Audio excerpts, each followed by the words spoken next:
All right, welcome back. Overtime. Anyways, so I would have had this up sooner, but because of overtime and because the Toronto Montreal game, which we'll get to, that's my third review of the four tonight. I'm doing these in chronological order for obvious reasons. You want to do them in order just to make sure you don't miss one or skip or anything like that. Anyways, the Toronto Montreal one was delayed for reasons we'll discuss when we get to that review, but we're going to start off with the Battle of Florida, and this will not be a sweep. There will be no sweep in this, and I'm happy about it. I am. Bennett back from suspension. Yandel was scratched for this one. Strawman went in. They played 12 and 6. Last game they played 11 forwards, 7 defensemen. Both teams did last game. But the Iron Man streak is alive. So if you're wondering, well, does Yandel getting scratched affect his Iron Man streak? No, that's a regular season Iron Man streak. So Quenneville, you get the feeling you wanted to scratch him during the season. This was a rumor during the preseason. Seeing him scratch this early in the postseason tells you it's probably true. He did probably want to take him out of the lineup at some points during the season. But yeah, Drieger versus Vasilevsky. And if I heard Brian Boucher complain 80 times about the fact that Drieger started game 2, I would say I'm lowballing it. It clearly offended him that Bobrovsky didn't start game 2, and he could not understand why. I'm thinking, okay, so you must not have followed Florida this year because they've been switching out goalies regularly. This is just what Quenneville does. So Forsling gets an early chance. Drieger then denied point. Both goalies were tested 2 minutes in, and at 4:31, Sam Bennett returning to the lineup, getting a lead from Huberdeau and Tippett. He scored that on the rush. The Bolts then got away with a delay of game call. They should have been called with delay of game. It clearly went over the glass. They got away with it. Achari then had a chance on a turnover, which is saved. Drieger then catches a Chernak shot. And then at 7:05, it's Gudas. Of all people, Radko Gudas with a goal from Forsling and Huberdeau. That was their fourth shot, and it was not a great goal. The interesting thing is, as great as the numbers for Vasilevsky are this year against Florida, he's been kind of pedestrian. Florida likely wouldn't understand what the big hype is about him based on their experience against him. Now, that's the first career playoff goal for Gudas. Verhaeghe then had a fast break chance that was stopped, and more attempts for the Panthers to get up 3-0. And so they were playing very well. Shots were 6-4 in their favor halfway through. The fans were pretty quiet. They had done a good job of neutralizing that Tampa Bay crowd. Tampa Bay couldn't set up. They weren't getting shots from in close. Barkov hadn't played for a while. Barkov does end up playing in this game, but Barkov, no way he's 100%. His shifts were pretty short and infrequent as well. And if they ended up losing him for the next game, that would be a huge loss. So I would think if Barkov is 60%, he's still in the lineup. So, and then the refs as well, they were letting the whole sticky pokey stuff go. You know, sticky pokey. That's this where you kind of jab at the guy and you kind of give him a couple little whacks with the stick. And they were letting that go back and forth. No big deal. And yet we end up with some power plays in this. Vetrano had a shot saved as the speed was giving the Bolts issue to that point in the game. Now, Tampa Bay is a fast team, but Florida's transition game is impressive. And so they were having problems with that to that stage. Barkov would return. Forsling was laboring after a shot block, stays in the game. 5 minutes left, some good back and forth action in the final minute. Barkov hadn't had a shift since returning to the bench, so he comes back to the bench and kind of sits there. And that was kind of how this game went for him tonight. The Boo Birds were out as the clock runs down. So booing that Florida's ahead, booing their team is behind. For whatever reason, Tampa Bay fans not very happy. So second period, Barkov is on the bench to start. And he's kind of stapled there for parts of that period. Bolts get early pressure. Wenberg nearly made it 3-0. Verhaeghe had a chance as well. But at 1:57, going the other way, it's Cirelli breaking a long drought for himself from Hedman and Killorn. So that makes it 2-1. All eyes are on Barkov when he hits the ice. I think he had a 38-second shift when he was on the ice. Not that unusual to have a 38-second shift. Stamkos had a shot saved. Tippett with the spin shot. That was saved as well. And then it's Colton from Coleman at 5:48. And it was a perfect screen by Gord. There's no way that Drieger saw that. Huge momentum swing. The Bolts were pressing for the lead. There was a post for Tampa, and then Drieger covered it up after that. This is probably while Boucher's complaining again about the fact that Bobrovsky wasn't in game 2. And he keeps saying, I understand why Drieger's in this game because he played well in game 2, but I don't understand why Bobrovsky. It's like, okay, Just breathe. Just breathe. It's fine. It's fine. It's okay. It's fine. Panthers get a power play. Net scramble. The puck somehow stayed out of the Bolts' net. A scrum ensues.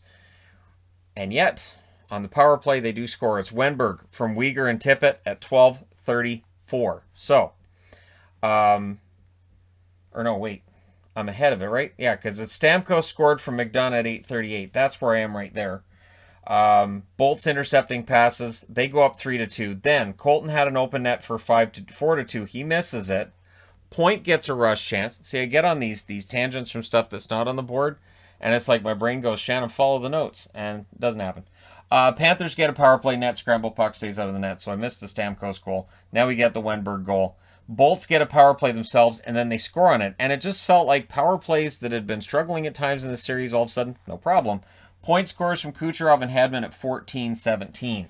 So goals at 5:48, 8:38, 12:14, 14:17. It kind of felt like this was a wide open period. And it was a great pass by Kucherov. So again, it was one of those, well, we'll watch Kucherov. Okay, I'll just throw it over to Point, and it's in the net. Tic-tac-toe goal. Hedman had a nice pass over to Kucherov as well. Bolts then get another power play. Barkov was on the first unit penalty kill.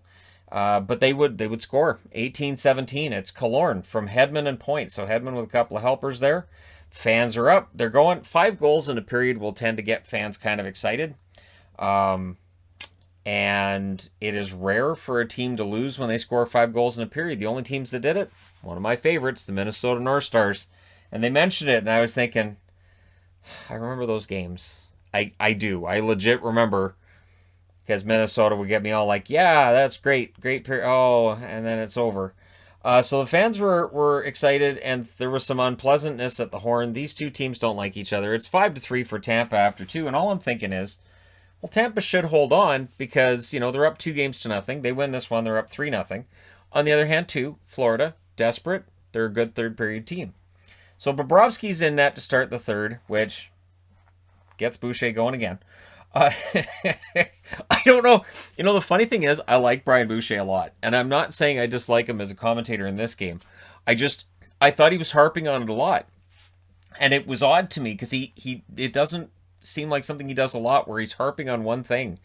And it's clearly, it's bothering him that Bobrovsky wasn't playing in game 2. So Bobrovsky starts the third period. The Bolts got a shot on him early, which gets him into the game.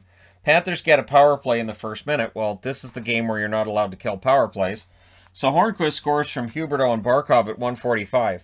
Vetrano then nearly tied it right after. So this is one of those, hey, Tampa, you want to wake up? Because you're ahead 5-4 now. Coleman tries to stuff one in. The Bolts were pressing at 5 minutes. Bobrovsky making some very nice saves. Bolts press at 9 minutes. Panthers would clear it out. Bennett had a backhander that was saved. Barkov hits the side of the net. He seemed to get a little bit better as the game was going along. Again, we'll see what his status is for game 4. He's playing. Panthers press with 7 minutes left. The Bolts were really guilty of holding on. They also, keep in mind, for the Florida Panthers, if you're Quenneville behind the bench, if you're Joel Quenneville, you're saying, so this is our season. If you guys want to play beyond these 2 games in Tampa, we have to win tonight. We can't afford to go down 3-0. So it's a pretty simple message from the coach after the second period here of, if you guys want to play hockey, you have to win the third period, and you have to win this game. So Hornquist stopped with 4 minutes left. The Bolts just couldn't clear it. Absolutely, they could not clear the puck out. And eventually, they allowed the tying goal. It's Forsling from Wenberg and Hornquist at 16:53. And then with 22.4 seconds left, Tampa Bay goes to the power play. They're 2 for 2 coming into this. So overtime, of course, because it's easy to kill off the 20 seconds, usually. And so in the overtime, the Panthers finish off the kill. Barkov was then denied. And Florida, who were the better team for the majority of this game, I would say that honestly, the Tampa Bay Lightning were the better team for most of this game. They do win it. It's Lomberg from Vetrano and Gudas at 5:56. What's interesting, too, is Lomberg is the only member of the Florida Panthers that did not have a shot during regulation. So there you go. The final score is 6-5 in overtime. You don't get style points for the win. You just get the win, and Florida's back in this. Tampa Bay still leads the series, If they win game 4, they have an excellent chance to win the series. But if Florida can win both in Tampa, get that momentum, that's where things get interesting. So the shots, 12-10 Florida in the first, 17-12 Florida in the second, 14-6 Florida in the third, 4-3 Florida in the overtime. Final shots, 47-31 for Florida. Power plays, 2 for 2 for the Panthers, 2 for 3 for Tampa Bay. Hits, 46-40 in favor of Florida. And yet, as high as that is, I still look at that and go, it's been higher. And it's just so weird in the playoffs now that I'm kind of, if the hits are less than 100, I kind of think, well, that was a pretty heavy game, but not 100 hit heavy. Block shots, 16-9 in favor of Tampa. Drieger saved 17 out of 22. You will not see him in game 4. It'll be Bobrovsky who saved all 9 shots, and hopefully Boucher's not on about that in the next game. And honestly, Brian, just relax. It's just relax. It's fine. It's fine.